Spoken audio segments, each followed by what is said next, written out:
How's everybody doing? Good evening. This is another episode of Big J's Let's Talk. And we're going to talk to sports today. But on today's episode, I want to talk about the WNBA. This is their 25-year anniversary. Um, and we have a special guest today that's going to talk to WNBA with us. Because how are we going to talk to WNBA without having a female who's in the league, who's there she go. Hey, welcome, Gabby. How you doing? I'm good. How you doing? All right, all right. Can you hear us okay? Yeah. Can you guys hear me? Yeah, we hear you okay. Go ahead and introduce yourself to everybody. Okay. Well, my name is Gabby Smith. I'm from Charlotte, North Carolina, and I play basketball at the University of Pembroke, North Carolina. I am a rising senior in the classroom. My classification on the court is a sophomore, and I have 3 years left for eligibility to play. So I'm excited. Yeah, I'm excited as well.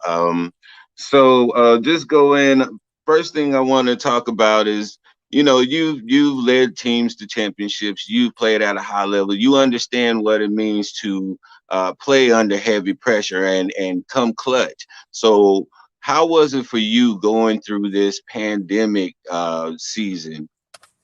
It was definitely difficult. There was a lot of pauses. So, us as athletes, we had to test 3 times a week. The first test Mm-hmm. would be on a Monday, and it would be the test that took a week for the results to get back, and then we would take rapid testing 2 days a week Yeah. for our games. So, if there was a positive, even if it was a false positive, we'd have to quarantine. No activity, Mm-hmm. no games. So it was a lot of back and forth and up and down, not knowing if we're really gonna play, just always having to stay prepared just in case.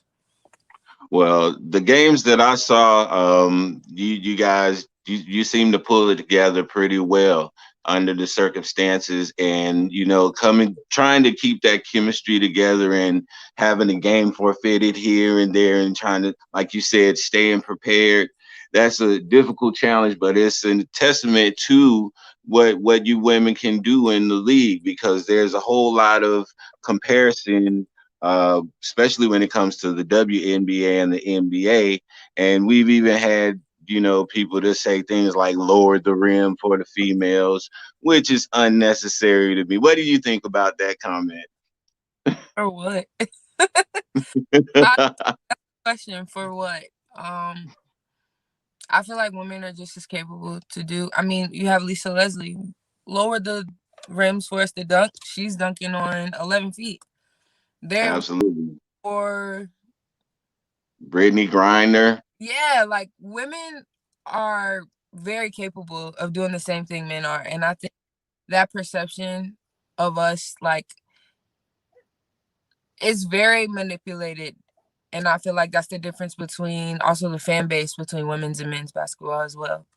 Because a lot of I, people take as, or the women's game is boring, or like, because there's not a whole bunch of dunking. There's not, but as far as fundamentals and like aggressiveness and playing, like, and grinding, I feel like I would rather watch women's basketball. I honestly do watch women's basketball more.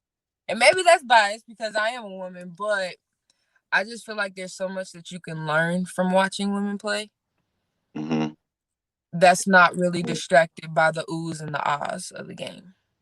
I agree with you on that. And I've seen many women basketball games that have been had me on the edge of my seat. Yeah, So yeah, but and it goes to, and I really took a notice to rest in peace, Kobe Bryant. He started to bring a lot more attention to the WNBA, because a lot of these NBA stars are having basketball daughters instead of basketball sons, and now it's starting to turn their attention more to the WNBA and what's needed. And I seen that LeBron and Carmelo Anthony was trying to help somebody buy a team. I believe the Atlanta Dream or something like that. And now you have a lot more NBA players who are being active in trying to grow the WNBA. So how do you feel about the progress that they're trying to make in that effort? I definitely feel like it's well appreciated. For years, the WNBA has tried to broadcast, get themselves out there, promote, Mhm. get people to tune in because our sport is just important as everybody else's sport. It is. It And started 1 year. It started 1 year after it was invented. After basketball was invented, the very next year it was women's basketball too. So it's been around the whole time. so it's not like it's something that's new. I just feel Hmm. like because of the gender difference in society Yeah. as a whole, it's not taken as serious than men's basketball or the NFL or baseball. And I think that the awareness that it's starting to get and the more people that are knowing about it actually tuning into games or actually watching it, it's becoming popular. There's a lot of young girls that are coming up that are playing. Hmm. I think just having those experiences, like I said, watching women's basketball, you learn a lot. Yes. Fundamentals, footwork breakdown, plays that they run. And then being a little girl, seeing these women doing it, Hmm. that's a dream. That becomes, Exactly. and the more and more people that we can get for that to be a dream or make that a dream, the Hmm. more and more like awareness that we can get. So I think it's really good. I was definitely tuned in and seeing, the things that Kobe was doing and following that. And just hearing that people are wanting to actually publicize it and make it big and like bring more awareness to it is very appreciated. Yeah.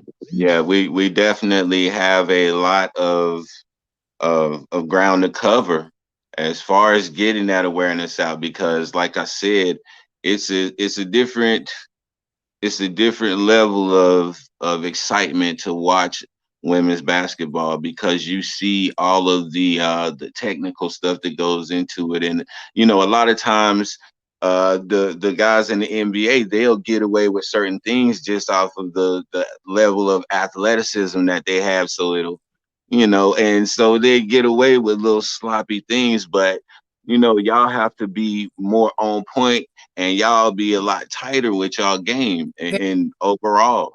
I feel like women's basketball, and I've noticed this since I was younger, you have to be disciplined. You have to be on your P's and Q's.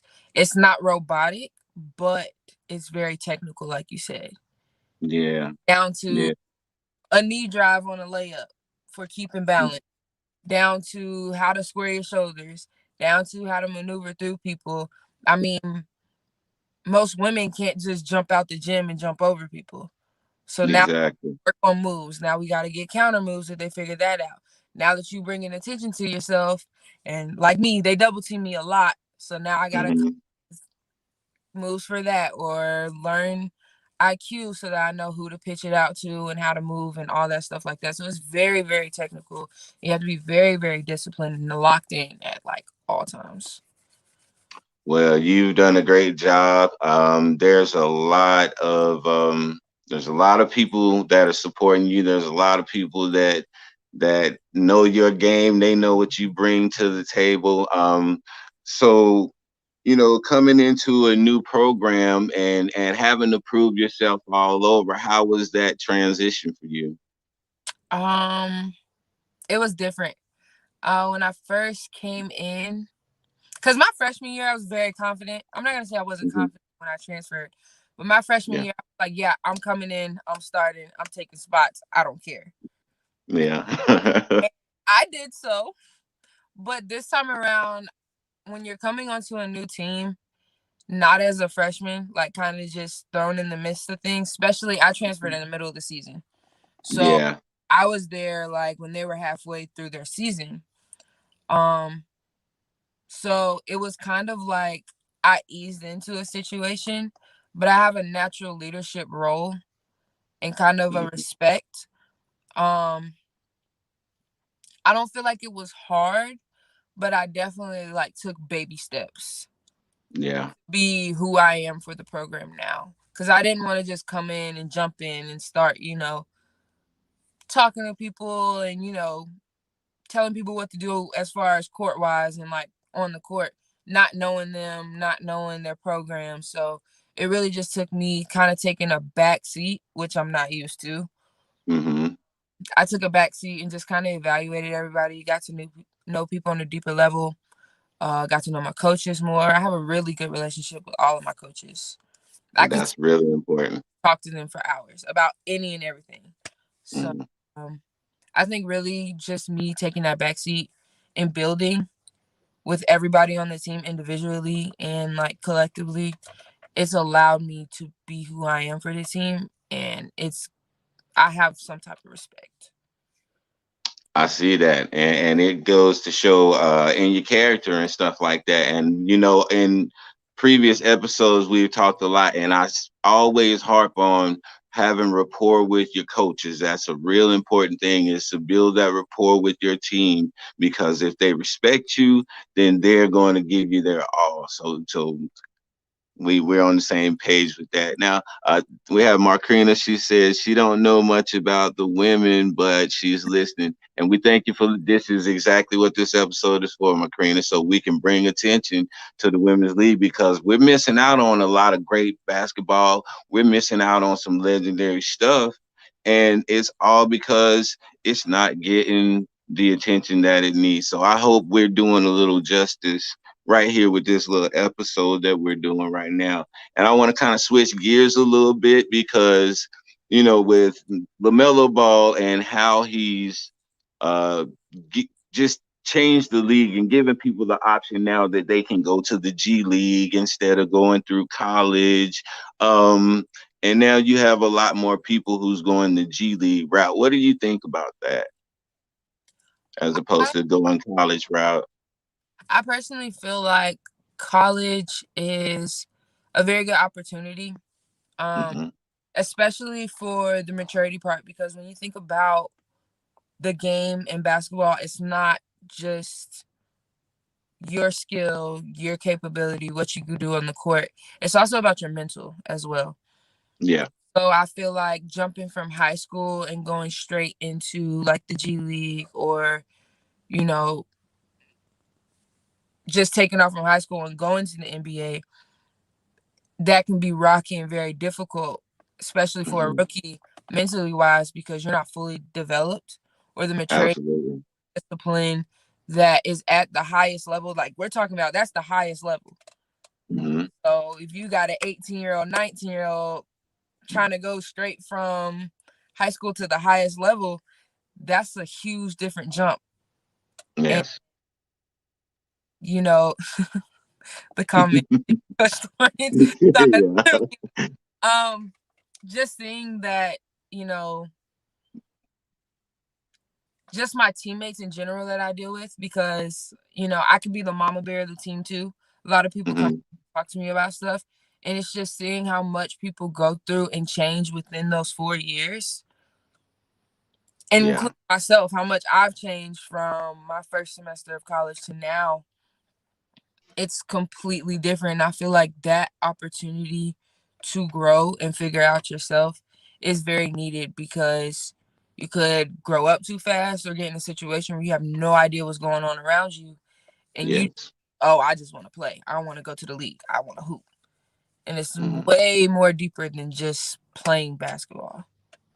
So, Wow.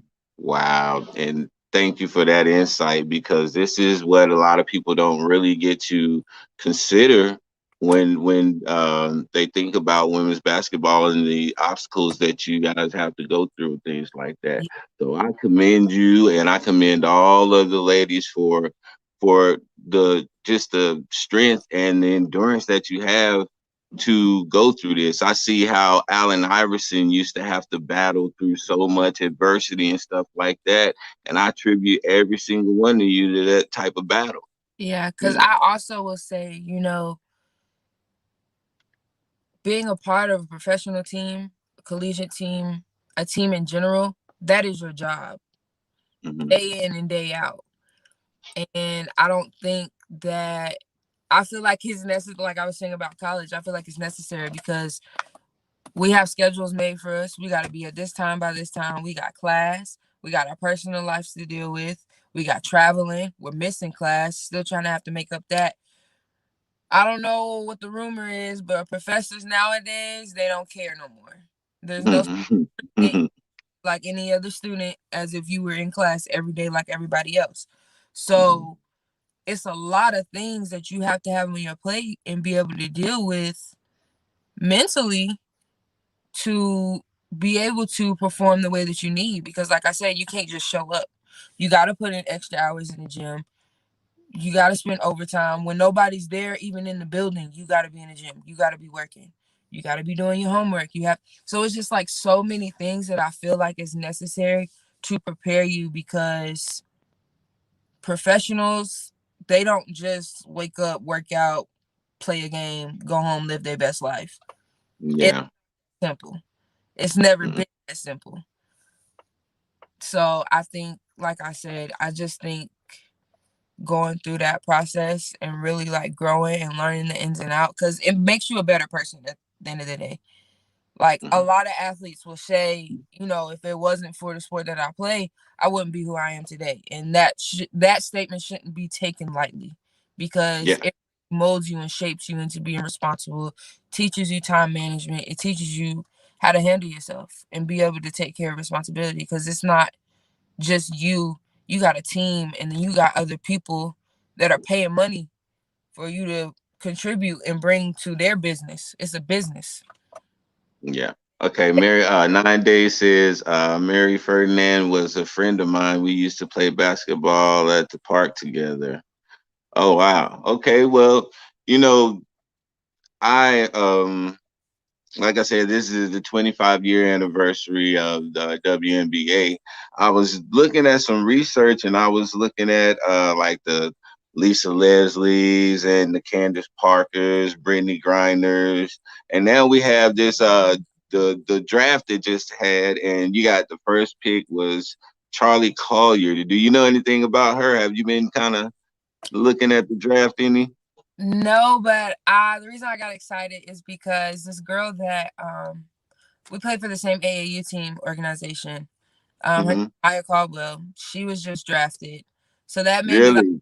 yeah, it's just like people that I know and I grew up playing with and against, and like Stephanie Watts, she's with the Sparks. So it's just like these Mm-hmm. people that are like in my position or come from where I come from are making it pro.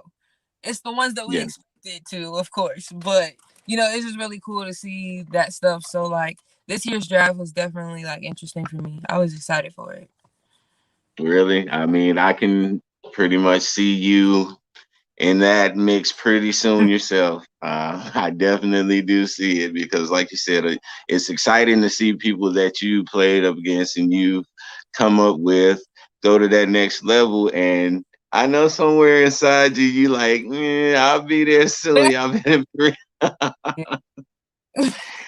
I know it's in there. That's every competitor. Every true competitor has that. And um, well, I don't want to hold you too long. I know you got the stuff to do in your important college life and all of the things that you just explained. And I really appreciate you from taking this time away so that we can talk about this really, really important topic. And hopefully, we can shed the light to even a couple hundred, couple thousand people. That's a couple hundred or a couple thousand more that knows and can tune in. And so I hope we did a good job, and thank you so much for coming on. Of course.